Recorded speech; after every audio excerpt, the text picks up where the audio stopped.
যেই পুরুষ তার বউ যদি আরেকজনের সাথে শোয়, এরপরে সে যদি ওই স্ত্রীর কাছে যায়, যেই পুরুষের এতটুকু ক্ষমতা নাই বুঝার যে অন্য কারোর সাথে ছিল, ওই পুরুষ যদি দেখে আরেকজনের সাথে শুইছে, ও ঘৃণায় লজ্জায় রাগে ক্ষোভে দুঃখে ওকে পুরো পৃথিবীর বিনিময় দিলেও বলবো যে বউ আমি রাখবো না ভাই।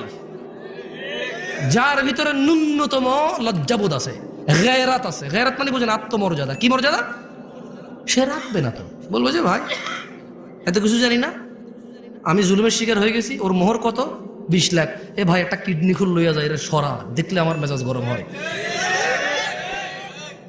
আল্লাহ এরকম বলবে, যার ভিতরে ন্যূনতম আত্মমর্যাদা আছে সে বলবে যে 20 লাখ তো নাই, কিডনি একটা নিয়ে যা, 2 কিডনি লাগে না, 1 কিডনি বাঁচা যায়, ওর নিয়ে বাঁচা যাবে না ভাই, কিডনি ছাড়া বাঁচা যাবে গ্যারান্টি আছে, ওর সাথে বাঁচবো না।